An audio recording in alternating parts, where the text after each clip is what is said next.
இயேசு கிறிஸ்துவை குறித்து ஒரு சில காரியங்களை நாம் பார்க்க இருக்கிறோம். இயேசு கிறிஸ்துவை யாரெல்லாம் சொந்த இரட்சகராக ஏற்றுக்கொள்கிறாரோ அவரெல்லாம் தேவனுடைய யாருடைய புத்திரர்கள்? தேவனுடைய புத்திரர். இயேசுவை ஏற்றுக்கொண்டால் நீங்க யாருடைய பிள்ளை? தேவனுடைய பிள்ளை. நல்லா தெரிஞ்சுக்கிட்டீங்களா? அதனாலதான் இயேசு கிறிஸ்து சொல்றாரு யோவான் 14:6, நானே வழியும் சத்தியமும் ஜீவனுமா இருக்கிறேன், என்னை அல்லாமல் ஒருவனும் இல்லாமல். அப்ப இயேசுவை உங்க இரட்சகராக ஏற்றுக்கொண்டீங்க, நீங்க யாரோட பிள்ளை? இயேசு அப்பாவுடைய பிள்ளை. அல்லேலூயா. பிதாவுடைய பிள்ளையா இருக்கிறீங்க. அல்லேலூயா. அப்ப இந்த உலகத்துல நீங்க எப்படி வாழ வேண்டும்? இயேசுவை ஏற்றுக்கொண்டால் இயேசு கிறிஸ்து உங்களுக்கு ஒரு முன்மாதிரியை வைத்திருக்கிறார். அல்லேலூயா. என்ன வைத்திருக்கிறாரு? முன்மாதிரியை வைத்திருக்கிறார். அல்லேலூயா. என்னுடைய வாழ்க்கையில நாங்க வேலை பார்க்கும்போது என்னுடைய காய்கள் சித்தப்பா அவங்கெல்லாம் பார்த்தீங்கன்னா ஒரே போலீஸ் ஆஃபீஸர்ஸாக இருப்பாங்க. அப்போ அவங்கள பார்த்து அதை போல ஆக வேண்டும் என்ற ஒரு அதிகாரியா. அல்லேலூயா. அப்போ முன்மாதிரி. அல்லேலூயா. அப்ப கிறிஸ்துவை ஏற்றுக்கொண்டால் நாம் கிறிஸ்துவை போல வாழ வேண்டும். யாரை போல வாழணும்? இயேசுவை போல வாழணும். இயேசுவை போல வாழ்வது ரொம்ப கஷ்டமா இல்லையா? கஷ்டமா? கஷ்டம்னு சொல்லுங்க, இல்லைன்னா கஷ்டம் இல்லைன்னு சொல்லுங்க. ஏதாவது ஒன்று சொல்லுங்க. கஷ்டம். யாரெல்லாம் கஷ்டம்னு சொல்றீங்க கை தூக்குங்க பார்ப்போம். ஆமே. ரொம்ப ரொம்ப ஈஸி. அல்லேலூயா. உங்களுக்கு தெரியாதனால, அண்ணனுக்குலாம் தெரியாதனால கஷ்டம்தான். அப்படின்னு புதுசா இருக்கவங்களுக்கு கஷ்டம். இயேசு கிறிஸ்து உங்களுக்குள் இருப்பாரானால் இயேசுவை போல நீங்க ஈஸியா நடந்து கொள்ள முடியுமா? இயேசு உங்களுக்குள்ள வந்துட்டாருன்னா நீங்க இயேசு போல வாழ்ந்துருவீங்க. அப்ப இயேசுவை நீங்க ஏற்றுக்கொண்டீர்கள் என்றால் இயேசுடைய வாழ்க்கை எப்படி இருந்துச்சு? தோல்வியா இருந்துச்சா? இயேசுடைய வாழ்க்கை எப்படி இருந்துச்சு? வெற்றிகரமான வாழ்க்கையா இருந்துச்சு. இயேசு கல்வாரி சிலுவையிலே பிசாசின் கிளையா நசுக்கி வெற்றி சிறந்தார் வேதம் சொல்லுதா இல்லையா? ஆமென். அல்லேலூயா. இங்கே நாம் பார்க்கிறோம் வெற்றிகரமான கிறிஸ்துவ வாழ்வு. ஒவ்வொருத்தரும் இயேசு கிறிஸ்துவை ஏற்றுக்கொண்டால் வெற்றிகரமான கிறிஸ்துவை வாழ வேண்டும். அப்படின்னு என்ன அர்த்தம்? உன் வாழ்க்கையில நீ இயேசுவை சாட்சியாய் கொண்டது மாத்திரமல்ல, இயேசுவை போல நடந்து கொள்ள வேண்டும். அவர் சொல்றார், நான் உனக்கு ஒரு முன்மாதிரியை வைத்து சொல்லியிருக்கிறேன் சொல்லியிருக்கிறேன். அல்லேலூயா. நம்ம உலகில் வெற்றிகரமான கிறிஸ்துவ வாழ்வுக்கான வாய்ப்பு இந்த உலகத்தில் நம்மளுக்கு ஆப்பர்ச்சுனிட்டி இயேசுவை போல வாழ்வதற்கு ஒரு வாய்ப்பு கொடுக்கப்பட்டிருக்கு. அது வேதவசனத்தை சொல்லியிருப்பாங்க. 1 யோவான் 5ஆம் அதிகாரம் 4வது வசனம். 1 யோவான் 5ஆம் அதிகாரம் 4வது வசனம் வாசிங்க. அல்லேலூயா. தேவனால் பிறப்பதெல்லாம் பார்த்தீங்களா? தேவனால் பிறப்பதெல்லாம் ஜெயிக்குதான், இந்த உலகத்தை ஜெயிக்குது. அப்ப நீங்க யாரால் பிறந்திருக்கிறீங்க? இயேசு கிறிஸ்துவை சொந்த இரட்சகராக ஏற்றுக்கீங்க. தேவனால் நீங்க பிறந்திருக்கீங்க. அப்ப ஒரு நாளும் நீங்க தோல்வி அடைவது. அப்ப தேவனால் பிறந்தெல்லாம் இந்த உலகத்தை ஜெயிக்க பிறந்திருக்கிறோம். வாசிங்க. அப்ப எது ஜெயிக்கிறது? தேவனால் பிறந்திருக்கிற நீ இந்த உலகத்தை ஜெயிச்சிருவ. எது ஜெயிக்கும்? உன்னுடைய விசுவாசம் தான் ஜெயிக்கும். நான் சொன்னேன் பார்த்தீங்களா? எங்க சுற்றி நீங்க வந்தாலுமே அந்த கலாத்தியர் 2:20 அந்த ஹோல் பைபிள் இருதயத்தினுடைய நிறைவு வாய் பேசும் இருதயத்தின் காரியம் எல்லாமே பார்த்தீங்கன்னா அந்த 2:20 தான். கிறிஸ்துவுடனே சிலுவையிலே அறையப்பட்டேன், ஆயினில் பிழைத்திருக்கிறேன், இனி நான் அல்ல கிறிஸ்துவே எனக்குள் பிழைத்திருக்கிறார், இப்பொழுது நான் மாமிசத்திலே பிழைத்திருப்பது எனக்காக தம்மை தாமே ஒப்பு கொடுத்த தேவனுடைய குமாரனை பற்றியான விசுவாசத்தினாலே பிழைத்திருக்கிறேன். அல்லேலூயா. இந்த ஒரு காரியம் தாங்க. அன்பான தேவ ஜனங்களே, இயேசு கிறிஸ்துவை நீங்கள் ஏற்றுக்கொண்டு இருக்கிறனால் நீ கிறிஸ்துவை என்ன செய்யணும்? அறிந்திருக்கணும். எப்படி அறிந்திருப்ப? அதனாலதான் அங்க சொல்லியிருக்கு. ரோமர் புத்தகம் 6ஆம் அதிகாரம் 16வது வசனத்தை வாசிங்க. ரோமர் புத்தகம் 6ஆம் அதிகாரம் 16வது வசனம். ரோமர் புத்தகம் நல்லா சத்தா மைக்கு கொடுத்துருக்கு. மைக் வச்சு வாசிங்க. தம்பி மைக் எடுத்து கொடுப்பா. கேட்க மாட்டேங்க. வாசிங்க. மரணத்துக்கு ஏதுவான பாவத்துக்கானாலும் நீதிக்கு ஏதுவான கீழ்ப்படிதலுக்கானாலும் எதற்கு கீழ்ப்படிகள் என்று உங்களை அடிமைகளாக ஒப்பு கொடுத்திருக்கிறீர்களோ அதற்கே கீழ்ப்படுகிற அடிமைகளா இருக்கிறீர்கள் என்று அறிவீர்களா? அதற்கே கீழ்ப்படுகிற அடிமைகளா இருக்கிறீர்கள் என்பதை அறிவீர்களா? கடைசியில் இந்த கீழ்ப்படுதலுக்கு மேல உள்ள சொன்னதை வாசிங்க. மறுபடியும் வாசிங்க பாதியிலிருந்து.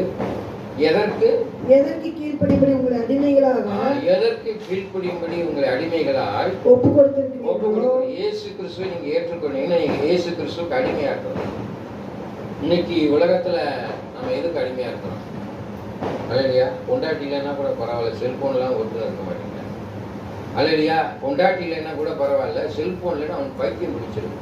அல்லையா, அன்பான தேவ பிள்ளைகளே, எந்த ஒரு பொருள் உங்களை அடிமைப்படுத்துகிறதோ அது பாவம். அல்லையா, நீ இயேசுவுக்கு மாத்திரம் தான் அடிமையா இருக்கணும் சொல்லு. யாருக்கு மாத்திரம் அடிமையா இருக்கணுமா? இயேசுவுக்கு மாத்திரம் தான் அடிமையா இருக்கணும். வேற யாருக்கும் அடிமையா இருக்கணும் அவசியமே கிடையாது. நல்லா தெரிஞ்சுக்கோங்க, யாருக்குமே அடிமை கிடையாது. இயேசுவுக்கு மாத்திரம் தான் நீங்க அடிமையா. இன்னைக்கு அநேக காரியங்கள்ல உலகத்தை அடிமைப்படுத்தி வைத்திருக்கிறது. அல்லையா, டிவி அடிமைப்படுத்தி வைத்திருக்கிறது, செல்போன் அடிமைப்படுத்தி வைக்கிறது, குடிப்பழக்கம், இதெல்லாம் பாவம். கடன் ஒரு மனுஷன் அடிமைப்படுத்துது. அல்லையா, நீயும் கடன் வாங்காது இருப்பாயாக, அநேக ஜனங்களுக்கு கடன் கொடுப்பாயாக இருக்குது. ஆமென். அன்பான தேவப்பிள்ளை, கடன் வாங்கிட்டேன்னா கடன் வாங்கினவன்ட்ட அடிமையாயிடுற. அவன் வந்தவனே அவனை கொண்டாக்க வைவான், காசை கொடுக்கலன்னு தகாத வார்த்தையில பேசுவான். இது நம்மளுக்கு தேவையில்லை. அல்லையா, உண்மையா இல்லையா? அவனுக்கு நம்ம என்ன செய்யறோம்? வெக்கப்பட்டு தலைவன் கடனை வாங்கவே கூடாது. கடன் ஒரு பாவம் என்று சொல்றோம். அல்லையா, அங்கே வேதத்தில் சொல்லிருக்கோம். வெற்றிகரமான கிறிஸ்தவ வாழ்வுக்கான வாக்கு தத்துவம். யோவான் புஸ்தகம் 7ஆம் அதிகாரம் 37-38 வசனம் இருக்கு பாருங்க. வாக்கு தத்துவம் சொல்லி தேவ வாக்கியம் சொல்லுகிறபடி என்னிடத்தில் விசுவாசமாய் இருக்கிறவன் எவனோ. என்ன சொல்லிருக்குது? வேத வாக்கியம் சொல்லுகிறபடி, வேத வாக்கியம் சொல்கிறபடி என்னிடத்தில் விசுவாசமாய் இருக்கிறவன் எவனோ, என்னிடத்தில் விசுவாசமாய் இருக்கிறவன் எவனோ அவன் உள்ளத்திலிருந்து ஜீவ தண்ணீர் உள்ள நதிகள் ஓடுமே. அவன் உள்ளத்தில் இருந்து ஜீவ தண்ணீர் உள்ள நதிகள் ஓடுவான். அதனாலதான் வேதவசனம் சொல்லுது, சத்தியத்தை அறிவீர்கள், சத்தியம் உங்களை விடுதலையாக்கும். வேத வசனத்தை நீ அறிஞ்சாத்தான் வேத வசனத்தின்படி நடக்க முடியும். சத்தியத்தை அறிவீர்கள், சத்தியம் உங்களை விடுதலை. அத வேத வசனம் எவனுடைய உள்ளத்துல என்னவா இருக்குதா? பதிந்திருக்கு. ஜீவ ஊற்றாய் மாறும். ஜீவ ஊற்றுன்னு என்ன அர்த்தம்? அழியாத வாழ்வு. ஜீவ ஊற்று, ஜீவ தண்ணீர். அல்லையா, ஜீவ தண்ணீர், வற்றாத ஜீவ தண்ணீர். அல்லையா, மனுஷனுடைய வாழ்க்கையில் ஜீவ தண்ணீர் என்ன செய்யாது? வற்றவே வற்றாது. ஆசீர்வாதம் இருந்துகிட்டே இருக்கும். அல்லையா, அதிசயம் நடந்துகிட்டே இருக்கும், அற்புதம் நடந்துகிட்டே இருக்கும். அது ஜீவ தண்ணீர். ஜீவ அப்பம் நானே. இந்த ஜீவ அப்பமாகிய இயேசு கிறிஸ்து உனக்குள்ள இருக்கும்போது ஜீவ தண்ணீருடைய தாகம் உனக்கு ஏற்படும். ஆமென். அல்லேலூயா. வாஞ்சை உனக்குள்ளாக இருக்கும். பிறருக்கு நன்மை செய்ய வேண்டும் என்ற வாஞ்சை. இயேசு கிறிஸ்து ஐயா சொன்னார்ல, ஃபர்ஸ்ட் நன்மை செய்த மனிதனாய் சுற்றி திரிந்தார். Jesus did a social work, not only a gospel work. அவர் அற்புத அதிசயங்களை செய்தது மாத்திரமல்ல, வார்த்தைகளை சொன்னது மாத்திரமல்ல, அங்கே என்ன செய்தார்? சோஷியல் ஒர்க் செஞ்சார். குருடனை காண செய்தார், முடவனை நடக்க செய்தார், ஊமையனை பேச செய்தார், செவிடனை கேட்க செய்தார். அல்லேலூயா. மரித்தவரை உயிரடை செய்தார். இத்தனை பேர் இன்னைக்கு நம்ம செய்வோம். ஆதியாகமம் புஸ்தகம் 4:7 சொல்லி, ஆதியாகமம் புஸ்தகம் 4ஆம் அதிகாரம் 7ஆம் வசனம். நானே சொல்லவா மனப்பாடமா? நீ நன்மை செய்தால் மேன்மை இல்லையோ, நீ நன்மை செய்யாவிடில் உன் வாசற்படியிலே பாவப்பட்டிருக்கிறது. அன்பான தேவ பிள்ளைகளே, இன்னைக்கு வேத வசனத்தை மனப்பாடமா சொல்லணும். கிறிஸ்தவனா நீ உட்கார்ந்து இருக்கிறேன்னா இந்த வசனத்தை மனப்பாடமா சொல்லணும். உனக்குள்ள ஆவியானவர் இருந்து பேசுறாருன்னு அர்த்தம். வேதத்துல இரவும் பகலும் வேதத்துல தியானமாக இருக்கிற மனுஷன் வாக்கியவான். இந்த உலகத்துல உனக்கு காசு பணம்லாம் குப்பை, அழிஞ்சு போயிடும், மாயை. அல்லையா, வேத வசனம் உனக்குள்ள இருக்குன்னு நீ ஆசீர்வாதமா எழுதி போட்டுருக்கீங்க. இடைவிடாமல் ஜெபம், pray without ceasing. அல்லையா, எப்படி பாஸ்டர் இருக்க முடியும்? 24 மணி நேரம் ஜெபம் இருக்க முடியும். அல்லையா, ஆண்டோடைய வார்த்தை உனக்குள் இருக்குமானால் நீங்க உட்காந்துக்கிட்டே இப்ப என்ன செய்வீங்க? வேற இடத்த சிந்திக்க முடியுமா முடியாதா? சிந்திக்க முடியுமா முடியாதா? வீட்டை கூட்டிட்டு வந்தோமோ, கேஸை மூடிட்டு வந்தோமோ, பைக் சாவியை அதிலே வச்சுட்டோமோ, யோசிக்கிறோம். இங்கே என் பேச்சை கேட்டுக்கிட்டே நீ என்ன செய்யற? அங்க யோசிக்காத. செவன்த் சென்ஸ் வாங்க. அந்த செவன்த் சென்ஸ்ல இயேசு கிறிஸ்து இருப்பானால், இயேசுவை எப்பொழுதும் சொல் செயல் சிந்தனை எல்லாவற்றும் இயேசு கிறிஸ்து நிறைந்து இருப்பாரானால் நீ இயேசுவை போல வெற்றிகரமான வாழ்க்கை வாழ முடியும். உனக்குள்ள இயேசு கிறிஸ்து இல்லைன்னா உன் வாழ்க்கையில என்ன செய்யும்? தடுமாற்றங்கள் ஏற்படும். உலக மனிதர்களைப் போல நடந்து கொள்வாய். உனக்கும் சாதாரண லேமேனுக்கும் உள்ள டிஃபரன்ஸ் ஈஸியாக பார்க்கலாம். If Jesus Christ is with you, you will like a Jesus Christ. இயேசுவை போல நீ என்ன சொல்லலாம்? நடந்து கொள்ள வேண்டும். ஆமென். அதுதான் அவர் விரும்புகிறது. இப்போ நான் இருக்கிறேன், என்னை மாதிரி எங்கள் அப்பா இருப்பார். எங்கள் அப்பா மாதிரி நான் இருப்பேன் இல்லையா? அவருடைய நேச்சர் இருக்கும், குணாதிசயங்கள் இருக்கும், டிஎன்ஏ வேலை செய்யும். அப்போ நீங்கள் இயேசுவை அப்பாவை ஏற்றுக்கொண்டால் இயேசுவை போல நடக்கணுமா நடக்கூடாது? அல்லேலூயா. நடக்கணுமா நடக்கணும் சொல்லுங்க, நடக்கணும். அல்லேலூயா. ஆமென். அங்கே ஆண்டவர் சிருஷ்டிக்கும் பொழுது மனிதனை தேவ சாயலாக சிருஷ்டித்தார். யார் சாயலாக? தேவ சாயலாக. எப்படி தேவ சாயலாக? நீங்கள் இயேசுவை போல இருக்க வேண்டும் என்றால் நல்லா தெரிஞ்சுக்கோங்க. இப்போ நம்ம விநாயகாவை வரையணும்னா, ஒரு ஆர்டிஸ்ட் வரையணும்னா ஒரு சேரில் உட்கார வச்சு வரைவார். அப்போ அந்த நாளிலே ஆதியாம புஸ்தகத்திலே களிமண்ணை எடுத்து பிசைஞ்சு, என்னுடைய வெளிப்பாடு பிசைஞ்சு செஞ்சிருப்பாரானால் மனுஷனை உருவாக்கியிருக்கிறார். அப்போ யாரை பார்த்து உருவாக்கியிருப்பாரு? பிதா, குமாரன், பரிசுத்தாவியானவர், திரியேக. அப்போ அங்கே இயேசு இருந்திருக்கலாம் என்பது ஒரு, ஏன்னா தேவ சாயல் அங்கே சொல்ல, தேவ சாயலாக நான் உன்னை சிருஷ்டித்திருக்கிறேன். அல்லையா? அப்போ இயேசுவை போல இருக்கீங்களா இல்லையா? இயேசுவை போல நடந்து கொள்ளணும். அதுதான் இங்கே சொல்லப்பட்ட ஒரு காரியம். அங்கே பார்க்குறோம் பாருங்களேன். வெற்றிகரமான கிறிஸ்துவ வாழ்வுக்கான விசுவாசம். உனக்குள்ள எப்படிப்பட்ட விசுவாசம் இருக்குது? நீ எப்படி பிலீவ் பண்ணுற? உலகத்தில் இருக்க நம்பிக்கை தான் வாழ்க்கை. அதில் சொல்கிறாங்களா இல்லையா? நம்பிக்கை தான் வாழ்க்கை என்று சொல்கிறாங்க. இங்கே பாருங்க, இங்கே சொல்லி கலாத்தியர் புஸ்தகம் 3ஆம் அதிகாரம் 11ஆம் வசனம். கலாத்தியர் புஸ்தகம் 3ஆம் அதிகாரம் 11ஆம் வசனம். ஆமாம், 11. நியாயப்பிரமாணத்திலே ஒருவனும் தேவனிடத்தில் நீதிமாகிறதில்லை. பார்த்தீங்களா? நியாய பிரமாணத்தில் ஒருவனும் தேவனிடத்துல நீதிமானாய் ஆகிறதில்லை என்பது வெளியரங்கமாய் இருக்கிறது. வெளியரங்கமாய் இருக்க. வெளியரங்கமாய் இருக்கு. எப்படி வெளியரங்கமாய் இருக்கிறது? நியாயப்பிரமாணம் 10 கற்பனை. ஓல்ட் டெஸ்டமெண்ட்ல 10 கற்பனை. கொலை செய்யாதிருப்பாயாக, விபச்சாரம் செய்யாதிருப்பாயாக, அப்புறம் என்ன செய்யாதிருப்பாயாக, பிறர் பொருளை செய்யாதிருப்பாயாக, ஒரு 10 கற்பனைகள் இருக்கு. அந்த 10 கற்பனை நீ கடைபிடிச்சாத்தான் பரலோகத்துக்கு போக முடியும்னு நியாயப்பிரமாணத்துக்கு. அதில் 9 கடைபிடிச்சிட்டு ஒன்றை மாத்திரம் என்னால் கடைபிடிக்க முடியலன்னு போக முடியுமா? போக முடியாது. அல்லையா? மோசேனுடைய நியாயப்பிரமாணத்தை முடித்து புதிய பிரமாணத்தை உண்டு கொண்டார். என்ன பிரமாணத்தை உண்டு கொண்டார்? ராஜரீக பிரமாணமாகிய உன்னை போல் பிறனை நேசி. அல்லையா? உன்னை போல் பிறனை நேசி என்ன அர்த்தம்? அல்லையா? உன்னை இயேசு கிறிஸ்து அன்பானவராக இருந்தார். உனக்காக எனக்காக தான் வந்தார். அதான் ராஜரீக பிரமாணம். இந்த உலகத்தில் ஐயா சொன்னார் பாருங்க, 3:16. மறுபடியும் வாசிங்க, அந்த 3:16 வாசிங்க. யோவான் 3:16. தேவன் தன்னுடைய ஒரே பேரான குமாரனை விசுவாசிக்கிறவன் எவனோ அவன் கெட்டு போகாமல் நித்திய ஜீவனை அடையும்படிக்கு அவரை தந்தருளி. பார்த்தீங்களா? இவ்வளவாய் உலகத்திலே என்ன கூர்ந்தாரு? அன்பு கூர்ந்தார். அன்பு சகலத்தையும் தாங்கு சகிக்கும். தீர்க்க தரிசனம் ஒளிந்து போகும், ஆவியின் வரங்கள் ஒளிந்து போகும், வல்லமை ஒளிந்து போகும், எல்லாம் ஒளிந்து போகும். ஆனால் அன்பு ஒரு நாளும் முடியாது. ஆவியின் கனியும் 9. அந்த 9 பிரதானமானது என்னது? அன்பு. இல்லையா?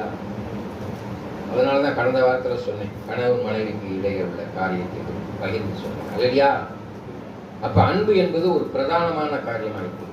இந்த உலகத்தில் இப்ப அன்பு எப்படி இருக்குது? உண்டாக்கப்பட்ட இருக்கு. அல்லையா? எப்படி இருக்குது?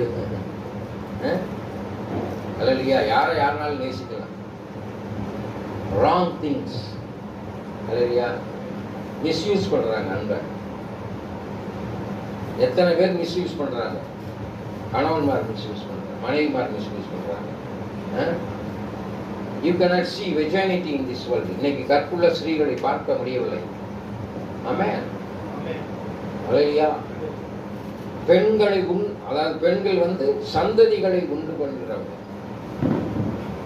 அம்மா பார்த்து தாண்டா அவங்க அப்பான்னு சொன்னாதான் தெரியும். நான் சொல்ற உங்களுக்கு விளங்குதா? அப்ப எவ்வளவு பரிசுத்தமா இருக்க வேண்டும் பெண்கள். பிசாசு எங்க கை வைக்கிது பாருங்க இந்த உலகத்துல. இப்ப எங்க பார்த்தாலும் லஸ்ட். அல்லேலூயா. புத்தி உள்ள ஸ்திரீ தன் கைகளினாலே வீட்டை கட்டினார், புத்தி இல்லாத ஸ்திரீயோ தன் கைகளினாலே வீட்டை ஆவதும் பெண்ணாலே அழிவதும். அதான் வேதாசம் கெட்டு போகுது. குடும்பம் உடைக்கப்படுவது எதை? நீங்க பெண்ணுடைய கருத்துல தான் இருக்கு. இல்லையா? ஒரு ஆணுடைய கவனம் எதுல இருக்குது? பெண்ணிடத்துல தான் இருக்கு. அல்லேலூயா. அது நிறைய இருக்கு சொல்றேன். எபிரேயர் புத்தகம் 10:38. எபிரேயர் புத்தகம் 10:38.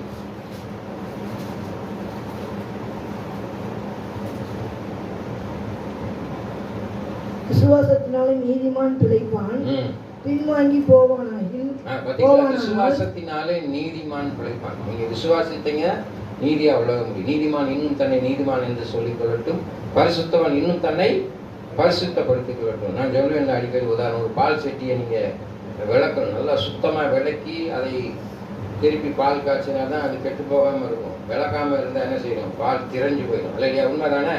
திரைஞ்சு போகுமா இல்லையா? அப்ப உன்னுடைய பாத்திரமாகிய சரீரத்தை நீ என்ன செய்யணும்?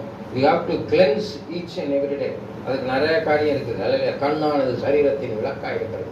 உன் கண் கெட்டதாக இருந்தால் உன் சரீரம் முழுவதும் இருளாகிவிடும். முன்னில் உள்ள வெளிச்சம் இருளாகாத வெளிக்காந்து. லூக்காயின் புத்தகம் 11ஆம் அதிகாரம் 34 இருந்து வாசிங்க. அதை 34 லூக்காயின் புத்தகம் 34ஆம் அதிகாரம். ஆகையால் உன்னிலுள்ள வெளிச்சம் இருளாகாதபடி எச்சரிக்கையாயிரு. உன் சரீரம் ஒரு புறத்திலும் இருள் அடைந்திராமல் முழுவதும் வெளிச்சமாயிருந்தால் ஒரு விளக்கு தன் பிரகாசத்தினாலே உனக்கு வெளிச்சம் கொடுக்கிறது போல உன் சரீரம் முழுவதும் வெளிச்சமாயிருக்கும் என்றார். அல்லேலூயா. அப்ப சரீரம் முழுவதும் என்னவா இருக்கும்? வெளிச்சமாயிருக்கும். அதான் எழுந்து பிரகாசி உன் ஒளி. அந்த வேதவசனம் சொல்லு, எழுந்து பிரகாசிக்கணும். இயேசுவை ஏற்றுக்கொண்டு எழுந்து பிரகாசி உன் ஒளி வந்தது. அநேகருக்கு நீ ஆசீர்வாதமா இருக்கும். அதான் நன்மை செய்த மனிதர்களா இருக்கும். அல்லேலூயா. 2 இருந்தா ஒன்ன கொடுங்கார். அல்லேலூயா. நீங்க எத்தனை பேர் கொடுக்கணும்? நல்லா தெரிஞ்சுக்கோங்க. இறக்கிற கிணறு தான் ஊறும், இல்லைன்னா அது என்னவாயிடும்? சாப்பிட தண்ணி அலறாயிடும். அப்ப இறக்க கொடுக்க கொடுக்க கலைஞர் பாடுறார், கரங்கள் சிவப்பு. அல்லேலூயா. இருக்கு சொல்ல பாட்டு. அல்லேலூயா. அங்கே அடுத்ததாக பார்க்கிறோம், வெற்றிகரமான கிறிஸ்தவ வாழ்வு தேவையான ஒன்று. ஒவ்வொரு மனுஷனுடைய வாழ்க்கைக்கு தேவையான ஒரு 3 காரியங்களே சொல்லப்பட்டிருக்கு. கிறிஸ்துவின் மரணத்தோடு என்ன செய்யப்பட்டிருக்கோமா? நம்ம இணைக்கப்பட வேண்டும். வாசிங்க. நான் சொன்னேன் பார்த்தீங்களா? அந்த கலாத்தியர் 2:20 வாசிக்கலாம். அதில் அதுக்கு மேல இதை வாசித்தீங்கன்னா அது சரியா இருக்கும். ரோமன் புத்தகம் 6ஆம் அதிகாரம் 5லிருந்து 7 வரைக்கும் வாசிக்கணும். கலாத்தியர் 2:20 ஒத்த வசனம். ரோமன் புத்தகம் 6ஆம் அதிகாரம் 5லிருந்து 7.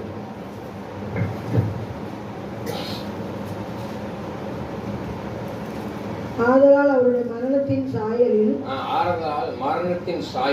நாம் இணைக்கப்பட்டவர்களானால் அவர் உயிர்த்தெழுதலின் சாயலில் நம்முடைய உயிர்த்தெழுதலின் சாயலில் இணைக்கப்பட்டிருக்கிறோம். வாசிங்க 7 வரைக்கும் வாசிங்க. 5லிருந்து. நாம் இனி பாவத்துக்கு ஊழியம் செய்யாதபடிக்கு. பாத்தீங்களா? நல்லா தெரிஞ்சுங்களா? நாம் பாவத்திற்கு ஊழியம் செய்யாதபடி. ஊழியக்காரர்கள் நல்லா கவனமா இதை பார்த்து கொண்டு இருக்கிற போன் மூலமா இதெல்லாம் பார்த்து கொண்டு இருக்கிற ஊழியக்காரர்கள் எச்சரிக்கை. ஆமென். பாவ சரீரம் ஒளிந்து போகும் பொருட்டு நம்முடைய பழைய மனுஷன் அவரோட கூட சிலுவையில் அறையப்பட்டது. நம்முடைய பழைய மனுஷன் அவரோடு சிலுவையில் அறையப்பட்டோம் என்று அறிந்திருக்கிறோம். மரித்தவன் பாவத்துக்கு நீங்கி விடுதலாக்கப்பட்டிருக்கிறானே. மரித்தவன் பாவத்துக்கு நீங்களாக்கப்பட்டு விடுதலாக்கப்பட்டிருக்கிறான். இந்த காரியம் தான் இந்த 3 வசனமும் சேர்ந்தாப்புலதான் அந்த கலாத்தியர் 2:20. கிறிஸ்துவுடைய சிலுவையிலே அறையப்பட்டேன், ஆயினும் பிழைத்திருக்கிறேன். இனி நான் அல்ல, கிறிஸ்துவை எனக்குள் பிழைத்திருக்கிறார். இப்பொழுது நான் மாமிசத்திலே பிழைத்திருப்பது எனக்காக தம்மை தாமே ஒப்பு கொடுத்த தேவனுடைய குமாரனை பற்றியான விசுவாசம். நீங்க விசுவாசிக்கணும். இயேசு கிறிஸ்து 2025 வருடங்களுக்கு முன்பாக எனக்காக சிலுவையிலே அடிக்கப்பட்டார். எதுக்காக அடிக்கப்பட்டிருக்கிறாரு? நம்முடைய பாவங்களை நிவர்த்தி செய்யும்படியாக சிலுவையிலே ஒப்பு கொடுத்தார். அவரோடு சேர்ந்து 2020 வருடங்களுக்கு முன்பாக என்னுடைய பாவமும் அழிக்கப்பட்டது. இப்பொழுது நான் மாமிசத்தில், இப்ப சதை மாமிசமா இருக்கிறது. அவர் எனக்காக அடிக்கப்பட்டார், என் பாவமும் அழிக்கப்பட்டு அவரோடு சேர்ந்து நானும் உயிர்த்தெழுந்தேன் என்று என்ன செய்யணும்? விசுவாசி. You have to believe. அதான் விசுவாசித்தீங்கன்னா தேவ மகிமையை விசுவாசித்தால் தேவ மகிமை காண்பாய். அல்லேலூயா. புரியுதா இல்லையா? புரியுதா? ஒரு விளங்குதா? ஆமென். அல்லேலூயா. அது மாதிரி அங்கே சொல்லி இருக்குது பாருங்க. அதே தான் அடக்கத்துடன் ரோமர் 6:4 சொல்லி 6:4 அடக்கம். மேலும் பிதாவின் மகிமையினாலே, பாத்தீங்களா, பிதாவின் மகிமையினாலே கிறிஸ்து மரித்தோரிலிருந்து எழுப்பப்பட்டது போல, இயேசு கிறிஸ்து இந்த உலகத்துல யாரும் இறந்து உயிர் தெழுக, இயேசு கிறிஸ்து மாத்திரம்தான் உயிர் தெழுந்தார். சரித்திரம் இது. அல்லேலூயா. நாமும் புதிதான ஜீவன் உள்ளவர்களாய் நடந்து கொள்ளும்படிக்கு அவருடைய மரணத்திற்குள்ளாக்கும் ஞானஸ்நானம். பாத்தீங்களா, மரணத்துக்குள்ளாக்கும் ஞானஸ்நானத்திற்கும் ஞானஸ்நானத்தினாலே கிறிஸ்துவுடனே கூட அடக்கம் பண்ணப்பட்டோம். இந்த ஞானஸ்நானம் ஒருத்தனம் எது? ஒருவன் ஜலத்தினாலும் ஆவியினாலும் பிளவாவிட்டால் தேவனுடைய ராஜ்யத்துல எங்க சொல்லியிருக்கு? யோவான் 3:3 அதிகாரம் 5:6 சொல்லியிருக்கு. வாசிங்க. யோவான் 3 அதிகாரம் 5:6 சொல்லியிருக்கு. யோவான் 3:5-6 சொல்லியிருக்கு. ஒருவன் ஜலத்தினாலும் ஆவியினாலும் பிளவாவிட்டால் தேவனுடைய ராஜ்யத்தில் பிரவேசிக்க மாட்டான் என்று மெய்யாகவே. எத்தனை சொல்றாரு பாரு. யார் சொல்றா? இயேசு கிறிஸ்துவே சொல்றாரு. மெய்யாகவே 2 தடவை உண்மையாகவே. கோட்டாபானர் சொல்றீங்களா? 3 தடவை கூப்பிடுறாங்களா? அது தெரியல. என்னங்கய்யா வந்துருவாங்க டக்குன்னு. அது மாதிரி மெய்யாகவே உண்மையாகவே உனக்கு சொல்றேன்டா, நீ முழு ஞாசம் எடுக்கலன்னா பரலோகத்துக்கு போக முடியாது. அல்லேலூயா. ஆமென். அதுதான் அங்க சொல்லியிருக்கு. அதை இறுதியாக பாருங்க. கிறிஸ்துவின் வெற்றிகரமா வாழ்வு உண்டு. கொலோசியர் புத்தகம் 1 உண்டு. வாழ்வு உண்டு, இல்லைன்னு சொல்லல, வாழ்வு இருக்குது. கொலோசியர் புத்தகம் 1 அதிகாரம் 27. புறஜாதிகளுக்குள்ளே விளங்கிய இந்த ரகசியத்தில் உள்ள மகிமையின் யூதர்கள் கிடையாது. நல்லா தெரிஞ்சுக்கிட்டீங்களா? நம்மலாம் யாரு? புறஜாதியர்கள். நம்மலாம் ஜூ பீப்புள் கிடையாது, புறஜாதியர்கள். அன்பான தேவ பிள்ளை, 1,00,000 எத்தனை பேருங்க சொல்லுங்க? யாரும் 1,44,000 பேர் பரலோக ராஜ்யத்துக்கு போயிட்டான்னு சொல்லி முத்திரை வைக்கப்பட்டது. அதனால இனிமேல் யூதர்கள் போக முடியாது. ஆமென். புறஜாதியர் மாத்திரம்தான், யூதர் இல்லாத மற்ற இனத்தவர்கள் தான் போக முடியும். வேதம் சொல்லுது, நான் சொல்றது. ஆமென். நீங்க நல்லா போயிடலாம். அல்லேலூயா. வாசிங்க. அத மகிமையின் ஐஸ்வர்யம் இன்னதென்று தேவன் தம்முடைய பரிசுத்தவான்களுக்கு தெரியப்படுத்த சித்தமானால் கிறிஸ்துவானவர் மகிமையின் நம்பிக்கையாக. பாத்தீங்களா, மகிமையின் நம்பிக்கையாக உங்களுக்குள் இருப்பதே அந்த ரகசியம். மகிமையின் ஐஸ்வர்யம் என்னது? என்னங்க ஐஸ்வர்யம்? எதுங்க செல்வம்? நம்பிக்கை, விசுவாசம். இல்ல, கிறிஸ்துவானவர் மகிமை நம்பிக்கை உங்களுக்குள் இருப்பாரானால். யாருக்குள்ள? உங்களுக்குள்ள இயேசு கிறிஸ்து இருப்பாரானால் மகிமையின் ஐஸ்வர்யத்தை நீ பெற்றுக்கொள்ள முடியும். அப்ப இயேசுவை நீ என்ன செய்யணும்? உள்வாங்கிப்படணும். அல்லேலூயா. சில பேருக்கு கிராஸ்பிங் பவர் ஜாஸ்தியா இருக்கு.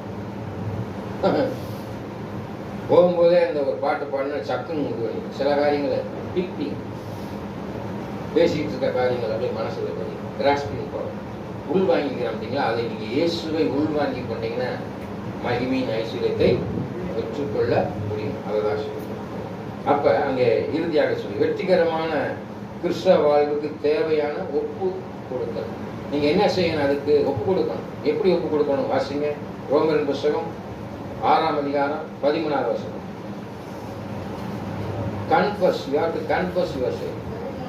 13 ரோமரின் புத்தகம்.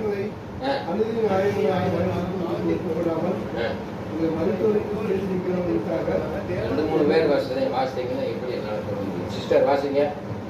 நீங்கள் உங்கள் அவயங்களை அநீதியின் ஆயுதங்களாக பாவத்திற்கு ஒப்புக்கொடாமல்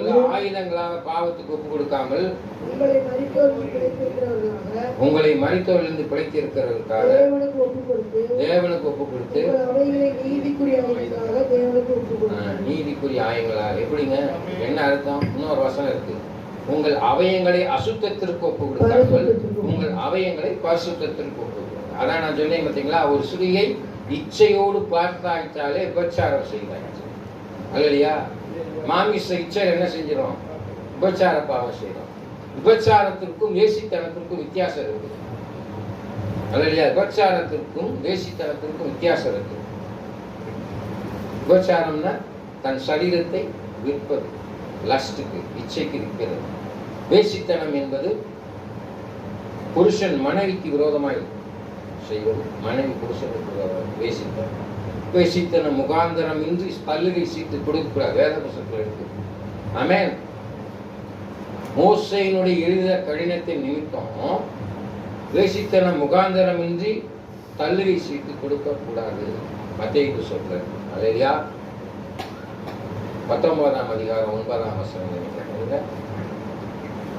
மத்தேயு புத்தகம் 19ஆம் அதிகாரம் 9ஆம் வசனம் நினைக்கிறேன். இல்ல 9:19 பாருங்க, ரெண்டுல மாற்றிட்டாங்க. எவனாயிலும் தன் மனைவி வேசித்தனம் செய்தது நிமித்தமே அன்றி அவளை தள்ளிவிட்டு வேறொருத்தி விவாகம் பண்ணுவது அவன் விபச்சாரம் செய்கிறான். என்ன செய்கிறான்? விபச்சாரம் செய்கிறான். தள்ளிவிடப்பட்டவளை விவாகம் பண்ணுகிறவனு தள்ளிவிடப்பட்டவளை விவாகம் செய்கிறவனு விபச்சாரம் பண்ணுறான். அப்ப வேசித்தனம் முகாந்தரம் இன்றி தள்ளுகை சீட்டே கொடுக்க கூடாது. மியூச்சுவல் அண்டர்ஸ்டாண்டிங் ஒத்து வரல, வாயாடியா இருக்கா, அப்படி செய்யறா இப்படி செய்யறா, நோ, பைபிளா புராணம் செய்யக்கூடாது. கமிட்டிங் அடல்ட்ரி, அதுக்கு மாத்திரம் தான் வேத புத்தகத்தில் தகுதி சீட்டுக்கு அனுமதி இருக்கு. அல்லையா? இல்லை என்றால் சின் பாவம். அமேன். எவ்வளோ ஒரு பெரிய காரியங்கள்.